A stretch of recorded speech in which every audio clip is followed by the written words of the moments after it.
The overseer's whip cracked through the humid Louisiana air 500 times that day in August 1852, and when it was over, everyone who witnessed it swore that Josiah Tremaine should have been dead. The mathematical certainty of death from such punishment was absolute. Medical records from the era confirmed that 50 lashes could kill a strong man, 100 would destroy muscle down to bone, and anything beyond that entered the realm of the impossible.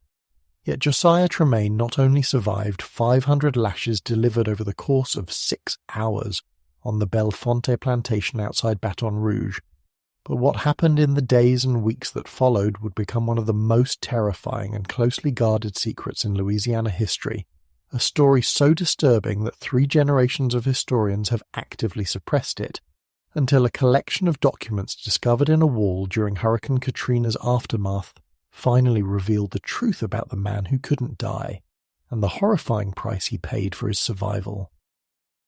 Before I tell you what really happened on that sweltering August day, and the nightmare that followed, you need to understand that this story will challenge everything you think you know about the limits of human endurance and the deals people make when death itself refuses to take them. Hit that subscribe button right now, because the story I'm about to tell you has been hidden for over 170 years, and by the end of it, you'll understand why Louisiana's most powerful families have spent generations trying to keep it buried. And tell me in the comments below, what's the worst physical pain you've ever experienced? Because I guarantee it was nothing compared to what Josiah Tremaine endured. The Bellefonte plantation sprawled across 3,000 acres of prime cotton land along the Mississippi River, its white columns rising like bones from the dark Louisiana soil. In 1852, it was owned by Colonel Titus Bellefonte, a man whose cruelty was legendary even by the brutal standards of antebellum slavery. Bellefonte had made his fortune not just from cotton, but from breaking slaves, purchasing rebellious or difficult enslaved people from other plantations at reduced prices, breaking their spirits through systematic torture, and then reselling them as docile workers. His methods were so extreme that even other slave owners spoke of them in whispered tones, and more than one visiting plantation owner had fled Bellefonte in horror after witnessing his techniques. Josiah Tremaine arrived at Bellefonte in chains on July 4th, 1852, a date that Colonel Bellefonte found particularly amusing given the holiday's association with freedom. At 32 years old, Josiah stood 6 feet 4 inches tall, with shoulders broadened by years of blacksmith work. He had been sold to Bellefonte after allegedly striking an overseer on the Whitmore plantation in Mississippi, though records later discovered suggest the truth was more complex. Josiah had intervened when the overseer attempted to assault his 15-year-old daughter, Mercy, breaking the man's jaw with a single blow. The overseer survived but could never speak properly again, and Josiah's death sentence was commuted to sale only because his skills as a blacksmith made him too valuable to execute. What made Josiah unusual, beyond his impressive physical presence, was his education. He could read and write in 3 languages, English, French, and Latin, having been secretly taught by a Catholic priest who had recognized his intelligence during childhood. This education was carefully hidden, as literacy among slaves was not only illegal, but considered dangerous enough to warrant immediate execution in many parts of the South. Josiah had used his knowledge to forge documents that helped 17 slaves escape to freedom over the years, though this particular secret would not be discovered until after the events I'm about to describe. Colonel Bellefonte's first meeting with Josiah took place in what the plantation called the viewing room, a windowless chamber where new arrivals were examined like livestock. The colonel, a thin man with pale blue eyes that seemed to look through rather than at people, circled Josiah slowly while making notes in a leather journal he always carried. That journal, discovered in the ruins of Bellefonte after the Civil War, contains the colonel's detailed observations about breaking difficult slaves, observations that read more like the notes of a scientist conducting experiments than a man dealing with human beings. "This one thinks he's special," Bellefonte wrote about Josiah. I can see it in the way he holds his head, the defiance barely hidden behind his silence. He reminds me of Ptolemy, the one who took 6 weeks to break in 47, but I've refined my methods since then. This one won't last 2 weeks. The Colonel's methods had indeed evolved over his 20 years of breaking slaves. He had developed what he called a scientific approach to destroying human will, combining physical torture with psychological manipulation in ways that would seem familiar to students of modern interrogation techniques. He kept detailed records of how long different individuals could withstand various forms of punishment, noting variables like age, physical condition, and previous experiences. His journal contains charts and graphs tracking the breakdown of human resistance with the same clinical detachment one might use to document a chemistry experiment. Josiah's breaking began immediately.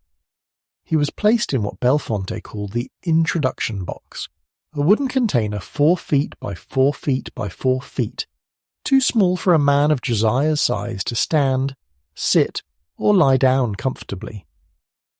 Slaves were typically kept in the box for 24 hours without food or water, emerging disoriented and weakened, ready for the next phase of their breaking. But when the overseer, a man named Clement Thossum, opened the box after 24 hours, he found Josiah calmly sitting in a position that should have been impossible given the space constraints, showing no signs of distress beyond mild stiffness. He looked at me like he'd been waiting patiently for a door to open, Thossi would later write in his own account. There was something unnatural about his calm, like he was somewhere else entirely while his body sat in that box. This resistance to the introduction box marked the beginning of an escalating battle of wills between Josiah and Colonel Bellefonte. Each torture technique in the Colonel's arsenal was met with a resilience that defied medical explanation. The sweat box, where slaves were locked in a metal container under the Louisiana sun, left Josiah weakened but unbroken. The picket, where victims were suspended by their wrists with their toes, barely touching a sharpened stake, produced screams from Josiah, but no surrender. The buck, a torture position that compressed the body in agonizing ways, failed to produce the begging and submission that Bellefonte expected. As July turned to August, the entire plantation began to take notice of the contest between master and slave. The other enslaved people watched Josiah with a mixture of awe and terror, seeing in his resistance both inspiration and a warning of worse punishments to come.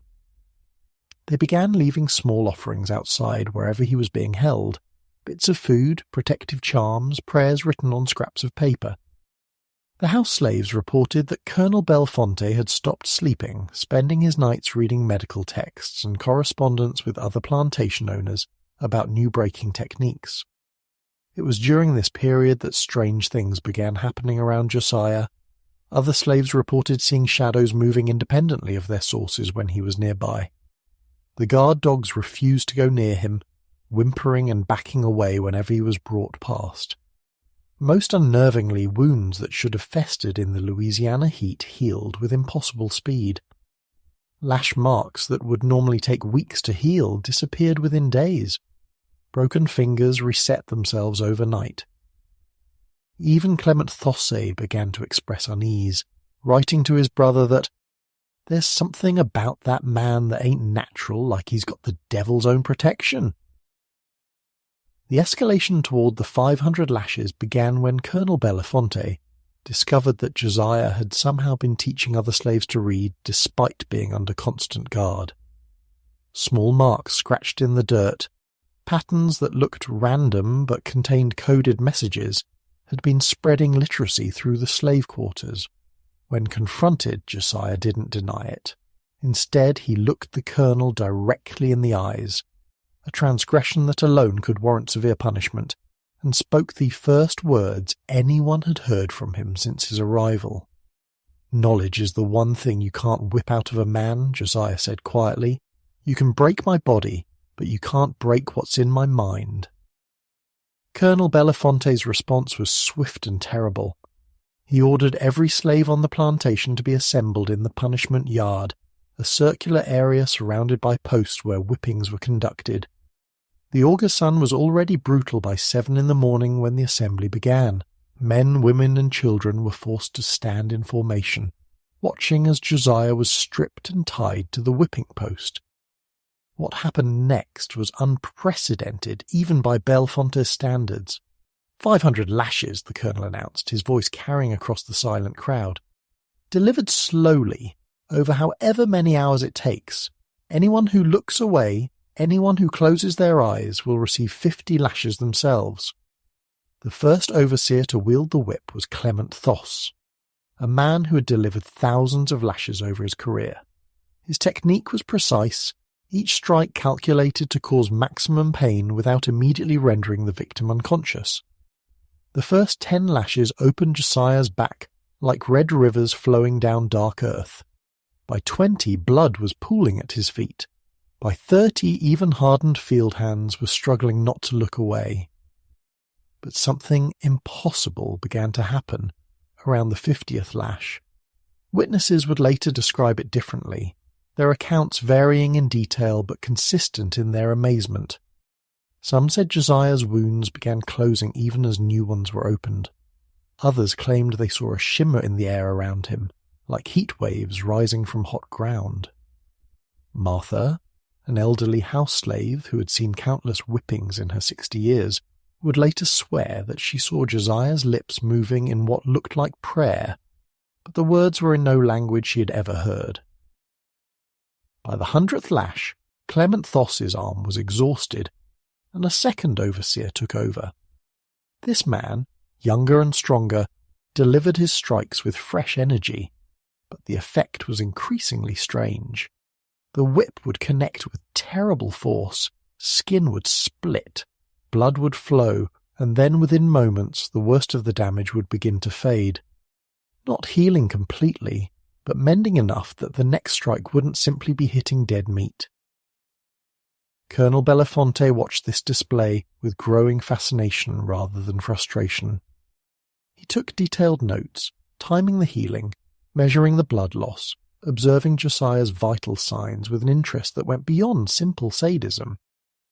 At one point he even called for a pause to examine Josiah's back more closely, running his fingers along wounds that should have been far worse, given the punishment already delivered. "Extraordinary," he murmured, loud enough for nearby slaves to hear. "The human body's capacity for survival exceeds all medical understanding. This must be documented." As the count passed 200, the assembled slaves began to notice other strange phenomena. The temperature, which should have been rising with the climbing sun, seemed to drop specifically around the whipping post. Several witnesses reported seeing their breath fog despite the August heat. Birds that normally filled the plantation with song fell silent, and a darkness that had nothing to do with clouds passed over the sun. The third overseer, taking over at the 250th lash, was a man named Baptiste Cormier, known for his superstitious nature and his collection of protective charms. As he raised the whip for his first strike, he hesitated, later claiming that he felt resistance in the air itself, as if something was pushing back against the violence. When he finally brought the whip down, he swore the impact travelled back up his arm like lightning, leaving his hand numb for hours afterward. By the 300th lash, Josiah should have been dead several times over. Medical knowledge of the era, limited as it was still sufficient to understand that the human body could not lose that much blood and survive. Yet Josiah remained conscious, his eyes open and fixed on some point in the distance that only he could see. Some witnesses claimed those eyes had changed colour, shifting from brown to gold to something that hurt to look at directly. It was around this time that Mama Lavinia, the oldest slave on Bellefonte and a woman respected for her knowledge of spiritual matters, began to understand what was happening. She had seen things in her 80 years that defied explanation, had learned secrets brought from Africa that were whispered only in the darkest hours of night. What she saw in Josiah's endurance wasn't natural strength or even supernatural protection. It was something far more terrible.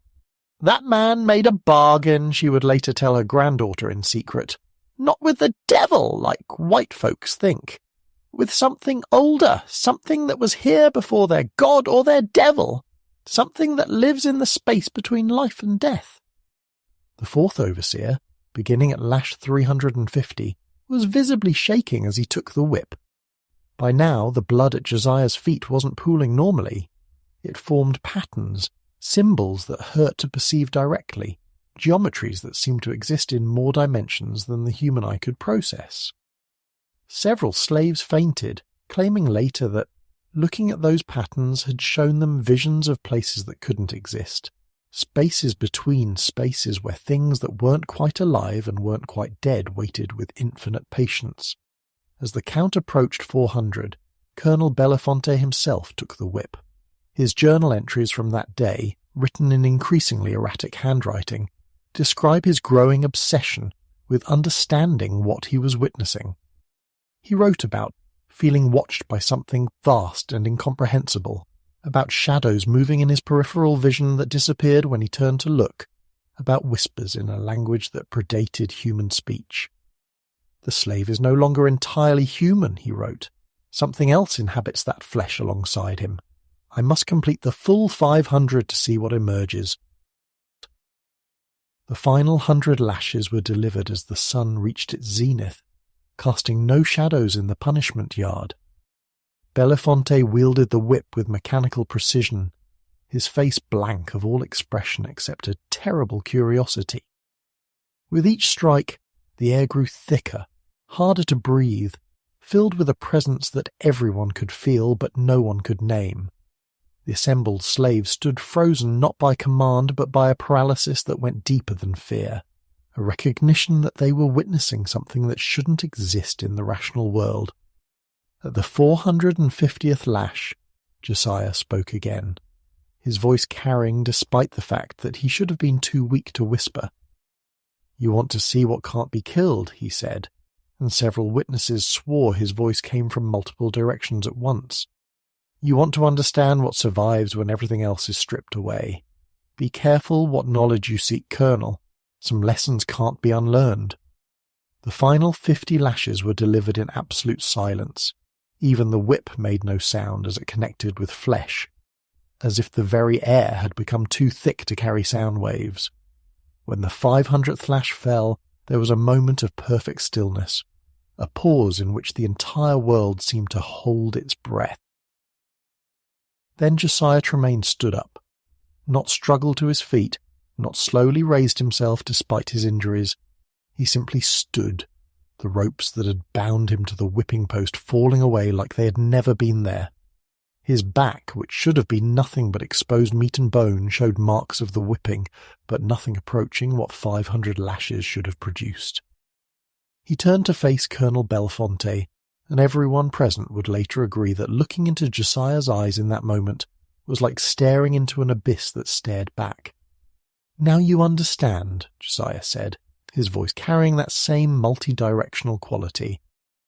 "Some things can't be killed because they were never fully alive.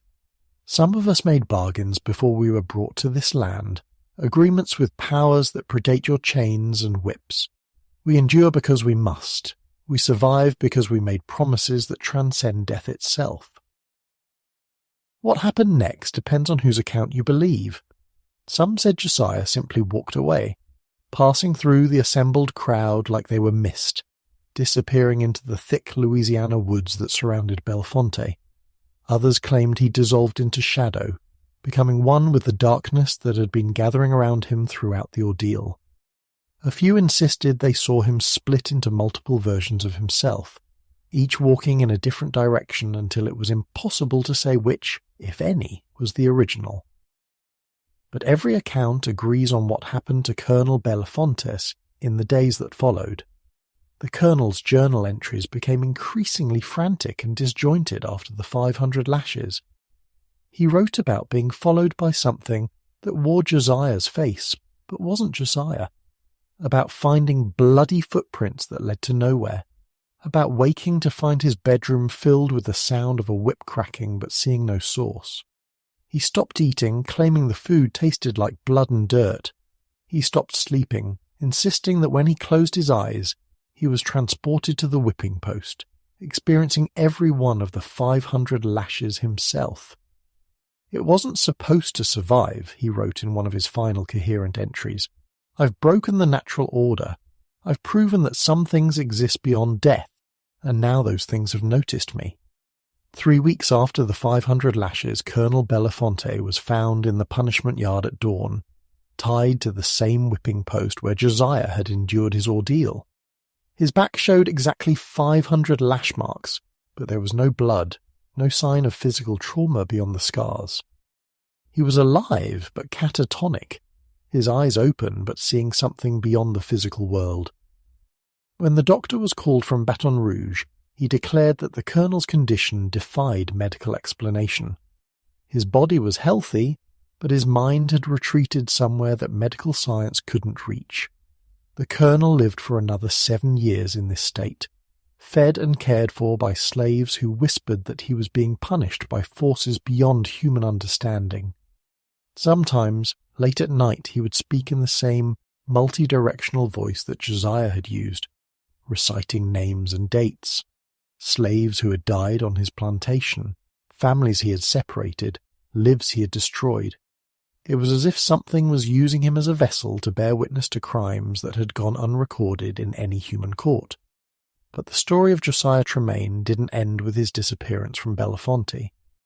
Over the following months and years, he was seen throughout Louisiana and beyond, always appearing where the violence of slavery was at its worst. Slaves being beaten to death would suddenly find their overseers paralyzed with terror, unable to lift their whips. Slave catchers pursuing runaways would become lost in familiar woods, emerging days later with no memory of what had happened, but refusing to ever hunt human beings again. Auction blocks would collapse moments before families were to be separated, and bills of sale would spontaneously combust in the hands of traders. Each appearance was accompanied by the same phenomena that had manifested during the 500 lashes: the temperature drop, the moving shadows, the sense of something vast and ancient observing human cruelty with growing displeasure.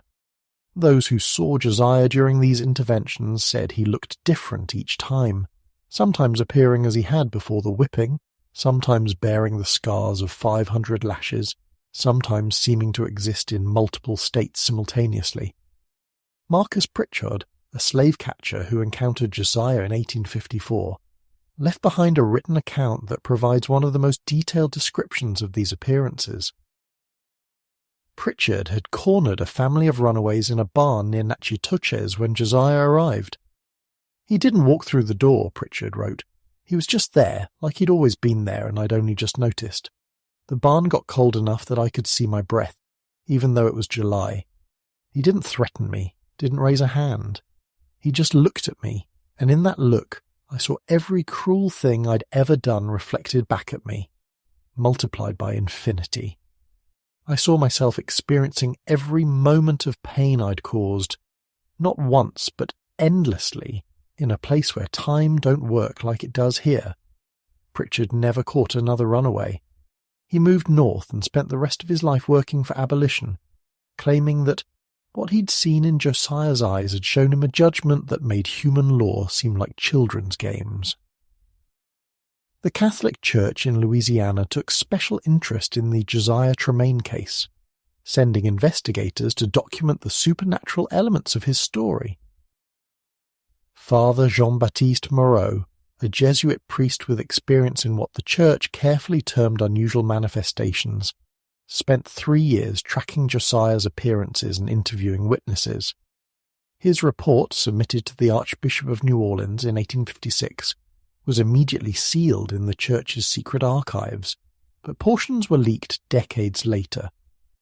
"What we are dealing with," Father Moreau wrote, "is not possession in the traditional sense, nor is it a miracle as the Church defines such things.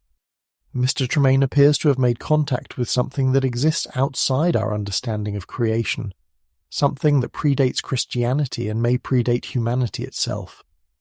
This entity, if we can call it that, seems to have taken particular interest in the suffering caused by the institution of slavery, and it has chosen Mr. Tremaine as its instrument of intervention." The priest's investigation revealed that similar bargains had been made by others throughout history, always in moments of unbearable suffering when death seemed the only escape. These agreements, made with entities that existed in the spaces between life and death, granted survival at a cost that couldn't be fully understood until it was too late to refuse. The beneficiaries didn't become immortal exactly, but rather existed in a state that transcended normal life and death, becoming conduits for powers that human minds weren't equipped to comprehend. Father Moreau's most disturbing discovery came from an interview with Mama Lavinia, the elderly slave from Belafonte who had recognized what was happening during the 500 lashes. She told him about ancient practices brought from Africa, rituals performed during the Middle Passage when death seemed preferable to bondage. Some of the captives, she explained, had known ways to contact beings that existed before the gods of any human religion, entities that fed on suffering but also on the justice that followed suffering. They ain't good and they ain't evil, Mama Lavinia told the priest. They just are, like the ocean is, like the earth is. But they notice when the balance gets too far off, when the suffering gets too great. And sometimes they choose someone to be their hand in this world, someone who's suffered enough to understand what needs doing. The entities, she explained, had been watching the Atlantic slave trade with growing interest. The scale of suffering, the systematic dehumanization, the generational trauma. It had created what she called a wound in the world, a place where the normal rules didn't apply. Josiah and others like him were the universe's antibodies, she said, sent to restore balance through methods that human justice couldn't provide. As the 1850s progressed toward the Civil War, Josiah's appearances became more frequent and more dramatic. He was seen at the Weeping Time, the largest slave auction in U.S. history, where 436 men, women and children were sold over 2 days in 1859. Witnesses reported that as families were being separated, the auction house began to shake. Cracks appeared in the walls and several buyers fled, claiming they saw their own future deaths reflected in the eyes of the slaves they were trying to purchase. Pierce Butler, who had organized the sale to pay his debts, was found the next morning in his hotel room, alive but changed. He spoke in languages no one recognized, drew symbols that hurt to look at, and claimed he could see through time itself, watching his family's fortune built on slavery crumble into nothing. He spent his remaining years giving away his wealth and working for abolition, all while insisting that something was watching him, waiting to collect a debt that transcended money. The most documented appearance of Josiah came in 1861, just as the Civil War was beginning. He was seen simultaneously in multiple locations across the South, each witness providing identical descriptions despite being hundreds of miles apart. In Charleston, he stood in the slave market as Confederate forces fired on Fort Sumter. In New Orleans, he walked through the French Quarter as news of secession spread. In Richmond, he appeared at a gathering of Confederate leaders standing silently in the corner until someone noticed him and raised an alarm. Each appearance carried the same message, delivered in that distinctive multi-directional voice. The bill comes due. Every drop of blood drawn with the lash shall be paid by another drawn with the sword. But some debts run deeper than blood, and some payments extend beyond death. General Pierre Beauregard, who claimed to have seen Josiah on 3 separate occasions during the war, wrote in his private memoirs about the encounters. "There is something following our cause," he wrote, "something that wears the face of every slave we've wronged. It doesn't fight with guns or swords, but with a presence that saps the will of our men. They see it in their dreams, a figure that can't be killed because it represents every injustice we've committed. How do you fight an enemy that feeds on the very cruelties that built your society?" As the Civil War raged, reports of Josiah's interventions became mixed with standard military accounts, making it difficult to separate fact from legend. Confederate supply trains would mysteriously disappear in areas where he had been seen. Slave-catching patrols would return to camp terrified and refusing to continue their duties.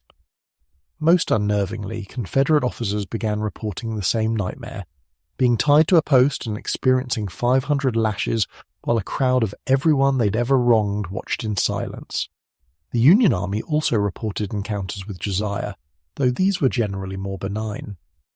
Escaped slaves seeking Union lines would tell of being guided by a tall figure with scars covering his back, who knew paths that didn't appear on any map. These paths, they said, seemed to exist outside normal space, allowing them to travel hundreds of miles in a single night. When they reached safety, the figure would disappear, but not before reminding them that freedom came with the responsibility to remember those still in bondage. Colonel Robert Shaw of the 54th Massachusetts Infantry Regiment, one of the first African-American units in the Union Army, wrote about meeting Josiah the night before the assault on Fort Wagner. "He appeared in my tent without announcement or explanation," Shaw wrote. "He told me that I would die tomorrow, but that my death would mean more than my life ever could. He said the entities that watched our war measured victory not in territory gained, but in suffering ended.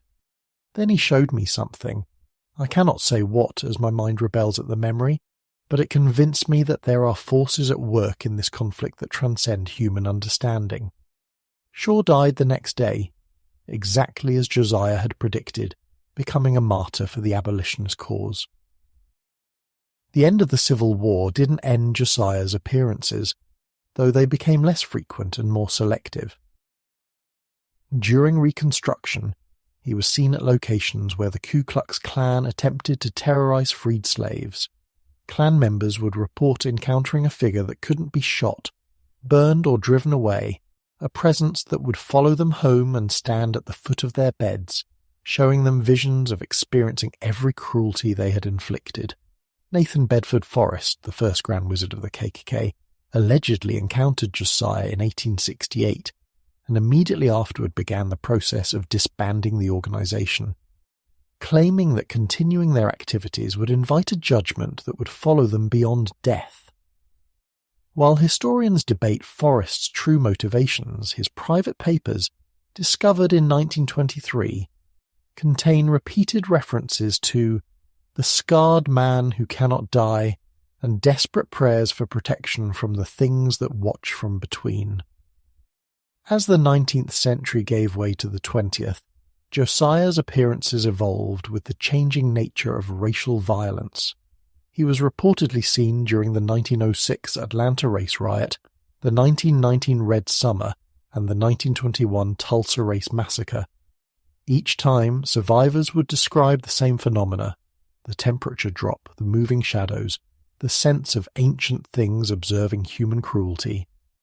And always some of the perpetrators would be found afterward in catatonic states, physically unharmed but mentally transported to a place of endless punishment. Dr. Marcus Washington, one of the few black psychiatrists practicing in the 1920s, studied several of these catatonic cases and wrote a paper that was rejected by every medical journal of the era. In it, he theorized that these individuals had experienced what he called temporal punishment dislocation. Their consciousness had been removed from normal time and placed in a loop where they experienced their victims' suffering infinitely. The paper was considered too radical and unscientific for publication, but copies circulated underground among those who knew the truth about Josiah Tremaine. The discovery that brought Josiah's story back to light came in 2005, in the aftermath of Hurricane Katrina. When the storm damaged a historic building in New Orleans' French Quarter, renovation workers found a hidden room that had been sealed since the 1860s. Inside were hundreds of documents related to supernatural events during and after slavery, including Colonel Belafonte's complete journal, Father Moreau's full report to the church, and most remarkably what appeared to be Josiah's own account of his experience. This document, written in multiple languages and sometimes in symbols that linguists still haven't decoded, tells the story from Josiah's perspective. He describes the moment during the first 100 lashes when he felt himself dying and heard a voice that came from everywhere and nowhere, offering him a choice. He could accept death and find peace, or he could accept something else. Continued existence as a vessel for powers that would use him to restore balance to a world thrown into chaos by systematic cruelty. I chose to endure, Josiah wrote, not for revenge, but for justice. Not for myself, but for every family torn apart, every child sold away from their mother, every human being treated as property. The entities that spoke to me don't understand human emotion, but they understand imbalance.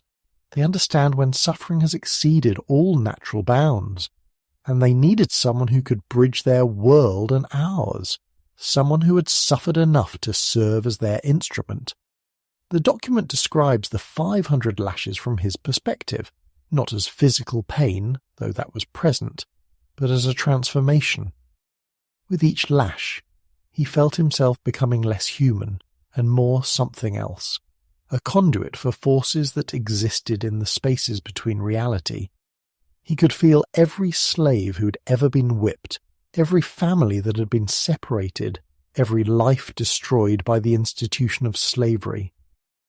Their pain flowed through him and into something vast and patient that had been waiting for humanity to create enough suffering to warrant intervention.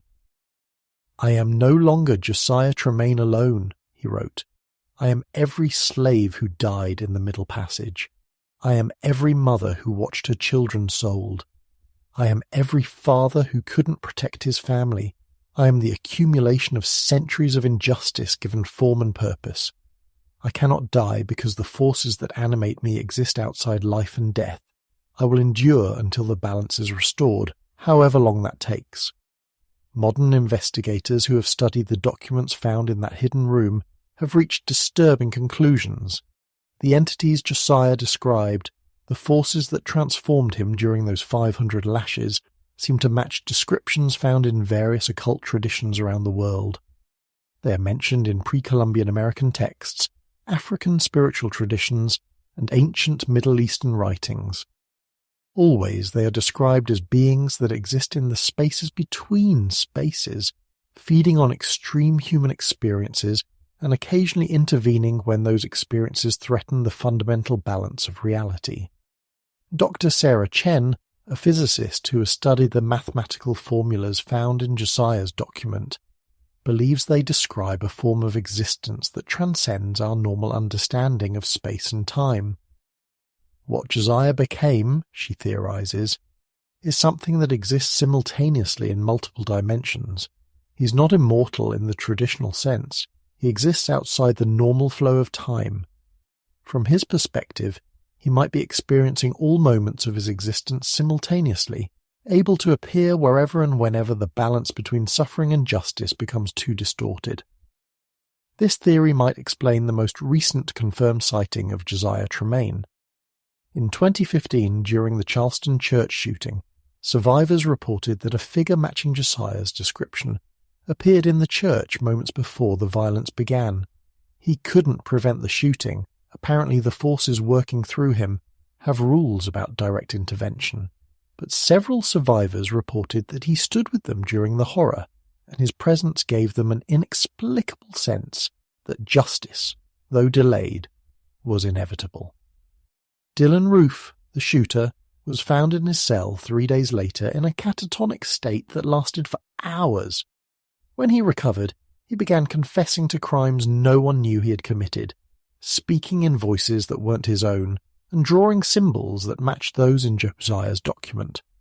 Guards reported that he would sometimes speak in the multi-directional voice witnesses had described, reciting the names of every victim of racial violence going back generations.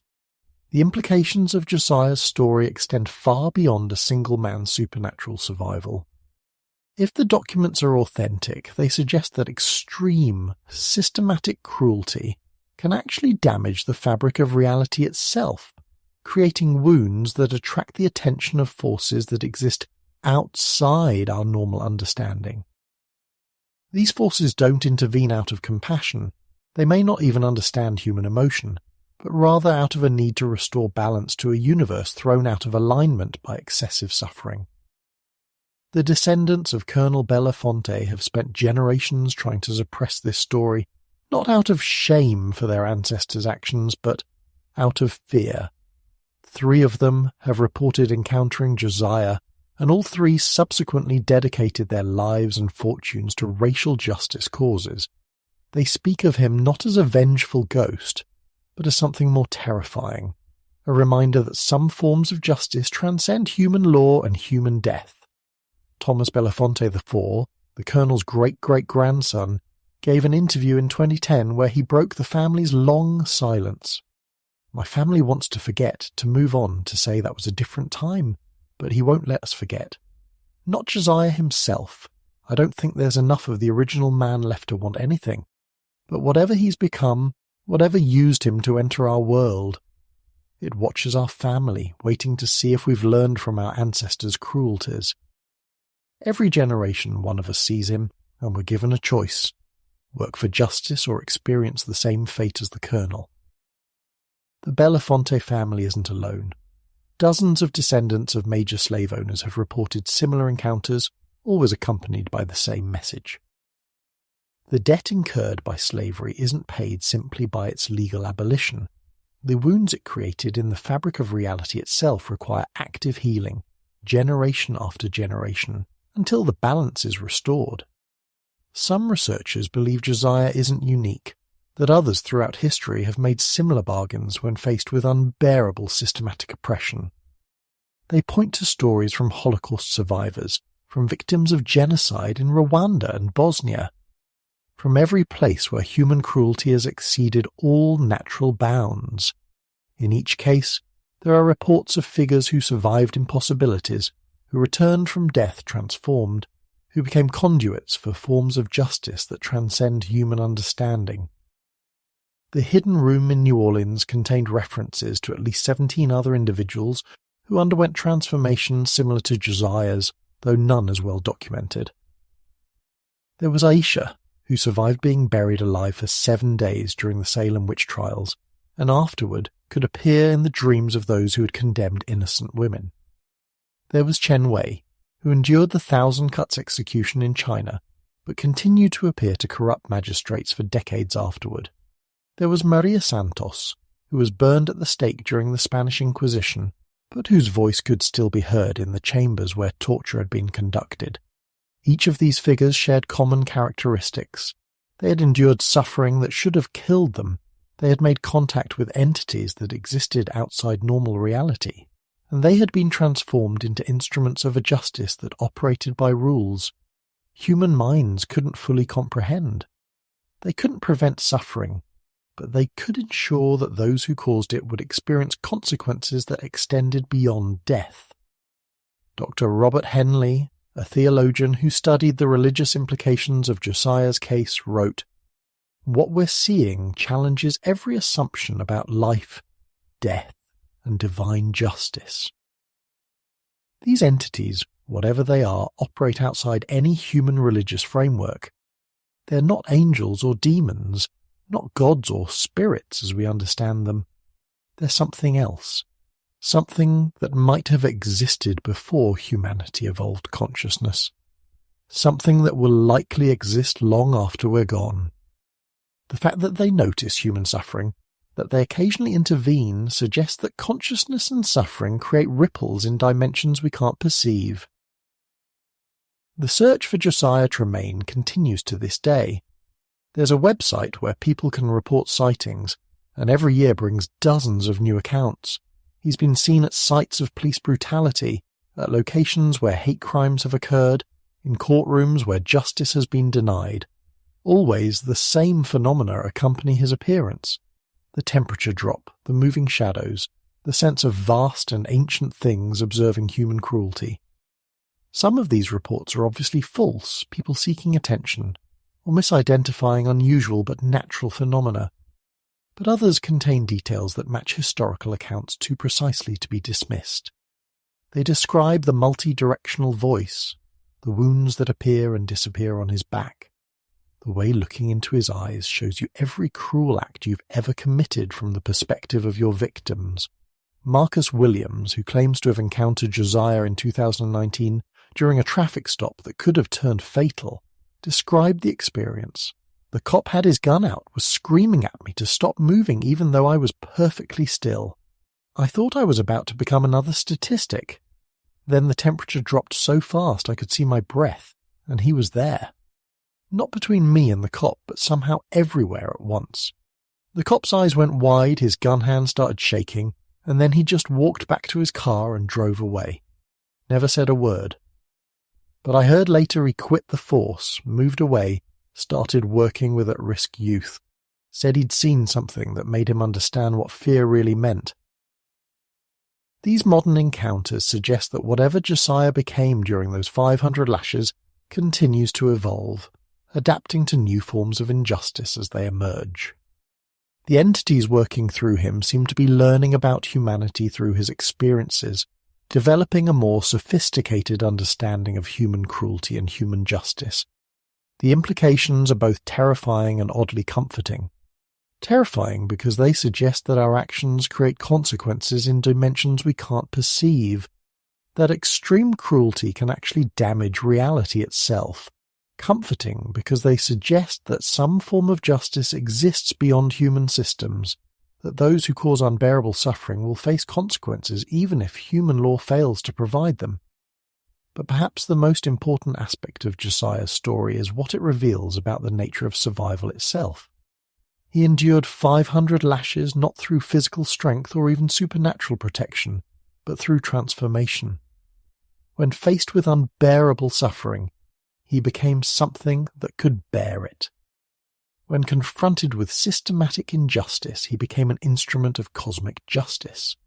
His survival came at the cost of his humanity, but in losing his humanity, he became something that could ensure others wouldn't suffer as he had. The last confirmed document from Josiah himself, dated 1923 and found in the New Orleans cache, provides his own perspective on his transformation. I am often asked if I regret the bargain I made, if I would choose differently knowing what I would become. The question assumes I had a real choice. When you're experiencing suffering beyond human endurance, when you're watching everything you love destroyed while being powerless to stop it, the choice isn't between life and death, it's between ending and enduring. I chose to endure not knowing what that would mean. I became a door through which justice older than humanity could enter our world.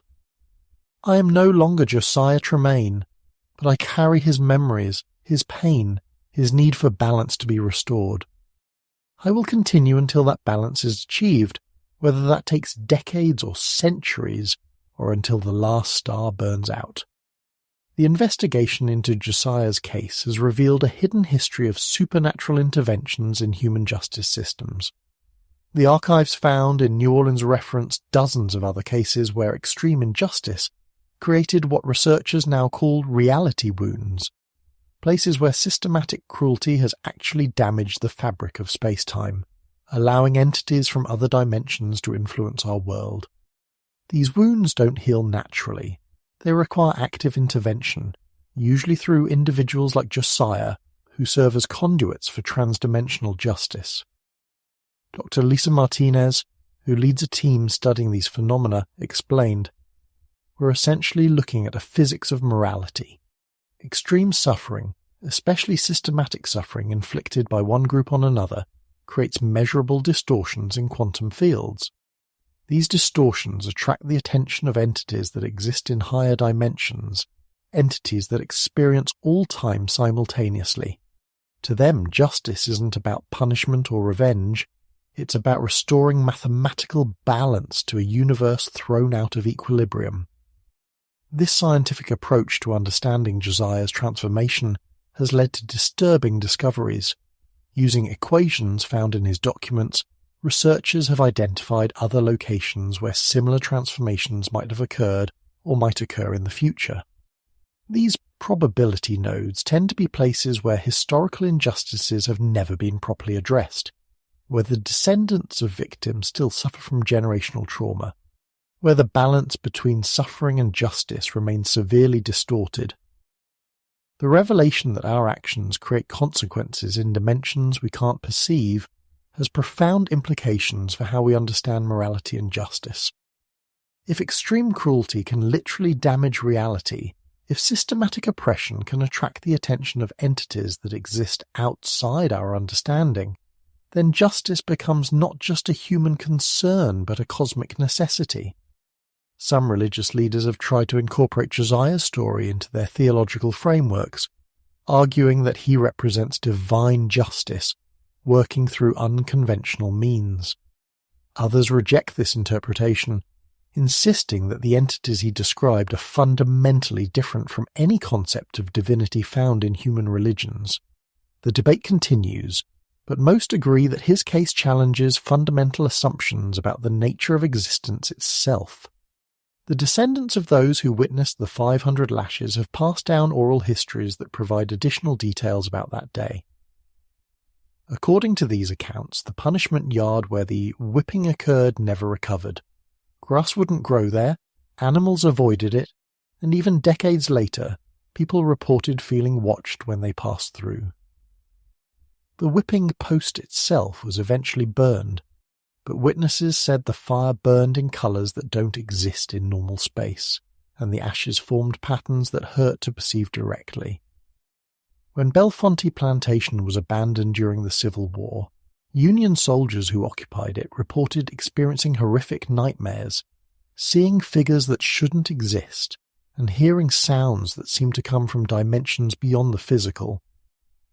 Several soldiers had to be removed after entering catatonic states similar to Colonel Bellefonte's condition. Their journals describe encountering a tall figure with a back covered in wounds that opened and closed like breathing, who showed them visions of every cruel act committed on the plantation's grounds.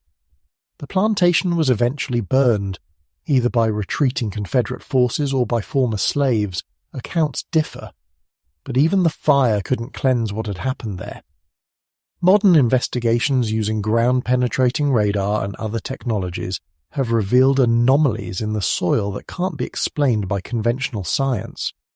The molecular structure of the Earth itself seems to have been altered, as if the very atoms remember the suffering that occurred there. This physical evidence of supernatural events has attracted researchers from around the world. Some seek to understand the science behind Josiah's transformation, hoping to unlock secrets about consciousness, suffering, and the nature of reality. Others warn that such research is dangerous, that there are some doors human knowledge shouldn't open, some forces that shouldn't be studied too closely. The entities that transformed Josiah remain largely mysterious, but patterns have emerged from studying multiple cases. They seem to be attracted to suffering that exceeds certain thresholds, not just individual pain, but systematic generational trauma that affects entire populations. They don't intervene quickly or directly, instead choosing individuals who have experienced the depth of that suffering to serve as their instruments. And once they've noticed a particular injustice, they continue watching until balance is restored, no matter how long it takes. This has led some researchers to wonder if human history itself might be shaped by these interventions more than we realize. How many tyrants have fallen because they attracted the attention of forces beyond our dimension? How many social changes that we attribute to human progress might actually be the result of reality itself pushing back against intolerable injustice? The story of Josiah Tremaine forces us to confront uncomfortable questions about suffering, survival, and justice. If his account is true, and the physical evidence increasingly suggests it is, then we live in a universe where extreme cruelty has consequences that transcend death, where systematic injustice can wound reality itself, and where some forms of survival come at costs we can't fully comprehend. As I finish telling you this story, I want you to understand that Josiah Tremaine isn't just a historical figure or a supernatural legend. He's a reminder that injustice creates debts that must eventually be paid, that suffering beyond certain limits attracts attention from forces we don't understand, and that survival sometimes requires transformation into something beyond human. The 500 lashes that should have killed Josiah Tremaine instead transformed him into something that couldn't die. Something that exists in the spaces between justice and vengeance, between human law and cosmic balance. He endures because the injustices that created him endure. He appears because the wounds in reality caused by systematic cruelty haven't fully healed. He continues because the entities that work through him measure time in dimensions we can't perceive, where past, present, and future exist simultaneously. If you've experienced injustice, if you've suffered systematic oppression, if you've endured cruelty that seems beyond human endurance, remember Josiah's story. Not as a promise of supernatural intervention, the forces he encountered are selective and mysterious in their actions, but as proof that suffering is noticed, that injustice creates consequences, and that sometimes, in ways we don't fully understand, the universe itself demands balance. The investigation into Josiah Tremaine and others like him continues. Every year brings new sightings, new evidence, new questions about the nature of reality itself. Researchers are building databases of transformation events, mapping the probability nodes where future occurrences might happen, trying to understand the mathematics of moral consequence that seems to govern these interventions. But perhaps the most important lesson from Josiah's story isn't about supernatural forces or transdimensional justice. It's about the cost of systematic cruelty, the price of treating human beings as property, the debt incurred when suffering exceeds all natural bounds. Colonel Belafonte thought he could break any slave with enough violence. Instead, he broke something in reality itself, creating a wound that allowed forces beyond human comprehension to enter our world. Those forces are still here, still watching, still working through individuals like Josiah Tremaine to restore balance to a universe thrown out of equilibrium by human cruelty. They don't care about human concepts of good and evil, but they understand balance and imbalance, suffering and justice, cause and effect across dimensions we can't perceive. So the next time you hear about someone surviving the impossible, enduring the unendurable, returning when they should be gone forever, remember that survival sometimes requires transformation, that justice sometimes comes from unexpected sources, and that some debts transcend death itself. The story of the slave who survived 500 lashes isn't just about one man's supernatural endurance. It's about the price of cruelty, the cost of injustice, and the terrible transformation that occurs when human suffering exceeds the boundaries of what reality itself can tolerate. Josiah Tremaine paid that price, underwent that transformation, and became something that ensures others won't suffer as he did, not through prevention, but through the promise that those who cause such suffering will face consequences that extend beyond any human understanding of punishment. His story reminds us that we live in a universe more complex and mysterious than we imagine, where consciousness and suffering create ripples in dimensions beyond our perception, where extreme injustice can wound reality itself, and where sometimes, in the spaces between life and death, between human and inhuman, between justice and revenge, something watches and waits, and occasionally chooses someone to be its instrument in restoring balance to a broken world.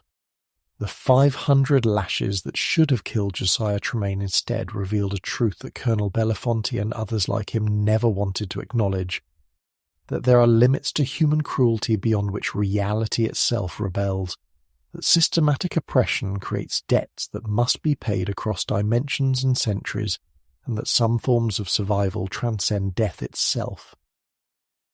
As you go about your life, remember that our actions create consequences in dimensions we can't perceive, that extreme suffering attracts attention from forces we don't understand, and that justice, though it may be delayed and may take forms we don't recognize, has ways of manifesting that transcend human systems and human comprehension.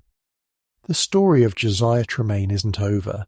He's still out there, still appearing wherever injustice exceeds tolerable bounds, still serving as a conduit for forces that measure justice in ways our minds can't fully grasp.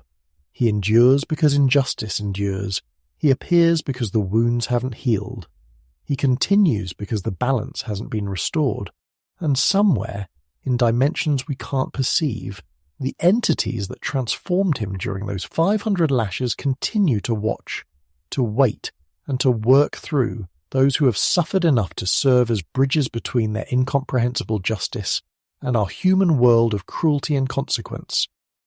This is the true horror of Josiah Tremaine's story.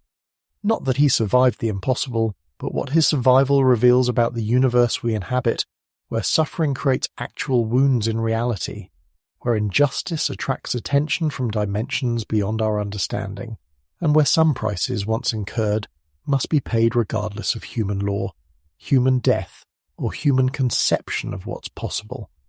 The slave who survived 500 lashes didn't just endure physical torture, he endured transformation into something that ensures the torture inflicted on him, and countless others doesn't go unanswered, even if that answer comes from dimensions we can't understand, through means we can't explain, in forms that challenge everything we think we know about life, death, justice, and the nature of reality itself. Remember his name, Josiah Tremaine. Remember what he became. Remember why. And remember that in a universe more mysterious and morally complex than we can imagine, some forms of survival require becoming something beyond human, and some forms of justice come from places beyond our comprehension, delivered by those who have transcended death itself to ensure that unbearable suffering doesn't go forever unanswered.